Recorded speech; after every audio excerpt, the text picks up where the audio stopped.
ಅಲ್ಲ, ನೀವು Kumaraswamy D K Shivakumar ಬಗ್ಗೆ ಹೇಳ್ತಾ ಇದ್ರು, ಸಿದ್ದರಾಮಯ್ಯ ಡಿ ಕೆ ಶಿವಕುಮಾರ್ ಬಗ್ಗೆ ಹೇಳ್ತಾ ಇದ್ರು. ಅಲ್ಲ, ಜೋಡೆತ್ತು ಅಂತ ಕರೆದಿರೋದು ಯಾರಿಗೆ? ಅಲ್ಲ, ಕುಮಾರಸ್ವಾಮಿ ಡಿ ಕೆ ಶಿವಕುಮಾರ್ ಅವ್ರಿಗೆ ಅನ್ವಯ ಆಗಂಗೆ ನಾನು ಹೇಳಿದ್ದೆ. ಹಂಗಿದ್ದ ಮೇಲೆ ದಾವಣಗೆರೆ ಸಮಾವೇಶದಲ್ಲಿ ಯಾಕೆ ರಾಹುಲ್ ಗಾಂಧಿ ಅವ್ರು ಹಿಂಗೆ ಅಪ್ಕೋ ಅಂತ ಸನ್ನೆ ಮಾಡಿ ಅಪ್ಪಿಕೊಳ್ಳುವಂತೆ ಮಾಡಬೇಕಾಗಿತ್ತು ಅಂತ? ಅದು ರಾಹುಲ್ ಗಾಂಧಿ ಇಂಟೆನ್ಷನ್ ಏನಂದರೆ ಇಟ್ ಇಸ್ ಗುಡ್, ಇಬ್ಬರು ಚೆನ್ನಾಗಿರಲಿ, ಒಳ್ಳೆಯದಾಗಿ ಒಟ್ಟಾಗಿ ಹೋಗಲಿ ಅಂತಕ್ಕಂಥ ದೃಷ್ಟಿಯಿಂದ ಅವರು, ನೀವು ಅದನ್ನೆಲ್ಲಿ ಟಿ ವಿಯವ್ರು ಯಾರು ಕ್ಯಾಪ್ಚರ್ ಮಾಡಲಿಲ್ಲ ಅಂತ ಅಂದ್ಕೊಂಡಿದ್ದೆ. ನೀವು ಮಾಡಿದ್ದು, ನಾನು ಪಕ್ಕದಲ್ಲಿ ನಿಂತಿದ್ದೆ. ಅವರು ರಾಹುಲ್ ಗಾಂಧಿ ಅವರು ಇವ್ರು ಕೈ ಕೊಡ್ತಾ ಇದ್ರು, ರಾಹುಲ್ ಗಾಂಧಿ ಅವ್ರು ಹಿಂಗೆ ತೋರಿಸ್ತಾ ಇದ್ರು, ಹೌದು ಅಪ್ಪಗೋ ಅಂತ ಹೇಳಿ ಹೇಳ್ತಾ ಇದ್ರು. ಬಟ್ ಯಾರು ಹತ್ರದಲ್ಲಿ ಟಿ ವಿ ಚಾನಲ್ ಇರಲಿಲ್ಲ, ಯಾರು ಅದನ್ನು ಕ್ಯಾಪ್ಚರ್ ಮಾಡಿಲ್ಲ ಅಂತ ಅಂದ್ಕೊಂಡೆ. ನೀವು ಮಾಡಿ ನೋಡಿ, ನಾನೇ ಐ ವಿಟ್ನೆಸ್ಸಲ್ಲಿ ಎಲ್ಲ 2 ಅಡಿ ದೂರದಲ್ಲಿ ನಿಂತಿದ್ದೆ ಅಷ್ಟೇ ನಾನು. ಅಂದರೆ ಹೇಳ್ತಾ ಇದ್ರು, ಅವ್ರ ಇಂಟೆನ್ಷನ್ ಇಸ್ ಆಲ್ಸೋ ಗುಡ್. ಕರ್ನಾಟಕದಲ್ಲಿ ಇಬ್ಬರು ಜೊತೆಯಲ್ಲಿ ಇರಲಿ, ಜೊತೆಯಲ್ಲಿ ಹೋಗಲಿ ಅಂತಕ್ಕಂಥ ದೃಷ್ಟಿಯಿಂದ ಹೇಳಿದ್ದಾರೆ.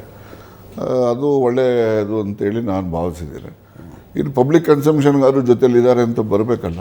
ಹೌದು, ಅದನ್ನು ಅವರು ಒಬ್ಬ ಪಕ್ಷದ ರಾಷ್ಟ್ರೀಯ ನಾಯಕರಾಗಿ ಆ ದಿವಸ ಅವರು ಹೇಳಿದಂಥದ್ದು ಪಕ್ಷದ ಹಿತದೃಷ್ಟಿಯಿಂದ ಸೂಕ್ತ ಅಂತೇಳಿ ನಾನು ಭಾವಿಸ್ತೇನೆ. ಓಕೆ, ಲಾರ್ಜರ್ ಪರ್ಸ್ಪೆಕ್ಟಿವಲ್ಲಿ ಮಾತಾಡೋಣ ಸರ್. ತಾವು ಹೇಳ್ತಾ ಇದ್ರಿ, ಯಡಿಯೂರಪ್ಪ ಇಲ್ಲದೆ ಬಿ ಜೆ ಪಿಯ ವೋಟ್ ಬ್ಯಾಂಕು, ದೇವೇಗೌಡರು ಇಲ್ಲದೆ ಜೆ ಡಿ ಎಸ್ನ ವೋಟ್ ಬ್ಯಾಂಕು, ಸಿದ್ದರಾಮಯ್ಯನವರು ಇಲ್ಲದೆ ಕಾಂಗ್ರೆಸ್ನ ವೋಟ್ ಬ್ಯಾಂಕ್ ಡಿಸ್ಟರ್ಬ್ ಆಗುತ್ತೆ ಅಂತ. ದೇವೇಗೌಡರು ವಯಸ್ಸಿನ ಕಾರಣಕ್ಕಾಗಿ ತುಂಬ ಓಡಾಡೋ ಹಂತದಲ್ಲಿಲ್ಲ. ಯಡಿಯೂರಪ್ಪನವರನ್ನು ಬಿ ಜೆ ಪಿ ಹೈಕಮಾಂಡ್ ಸೈಡಿಗೆ ಸರಿಸಿ ಅವರ ಮಗನನ್ನು ಅಧ್ಯಕ್ಷನನ್ನಾಗಿ ಮಾಡಿದೆ.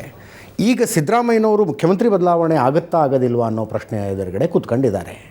ಅಕಸ್ಮಾತ್ ಮುಖ್ಯಮಂತ್ರಿ ಬದಲಾವಣೆ ಡಿ ಕೆ ಶಿವಕುಮಾರ್ ಅವರು ಅನ್ಕೊಂಡು ಹಾಗೆ ಆದರೆ ಮುಂದಿನ ಇಲೆಕ್ಷನ್ ಹೆಂಗೆ ಅಂತಂದರೆ ವೋಟ್ ಬ್ಯಾಂಕ್ಗಳೆಲ್ಲ 142 ಸೀಟು 42 ಇಳಿತದೆ ಕಾಂಗ್ರೆಸ್ಸಿಂದು. ಮತ್ತು ಇನ್ನೇನು ಬರ್ತದೆ? ಯಾರು ಬರ್ತಾರೆ? ನಾನು ಇಲ್ಲೋದೇ ಇಲ್ಲಲ್ಲ ಎಲೆಕ್ಷನ್ಗೆ, ಅದಕ್ಕೋಸ್ಕರ 42 ಇಳಿತದೆ.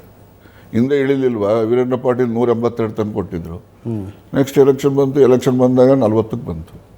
ಈ ಸಲ 42 ಬರ್ತದೆ.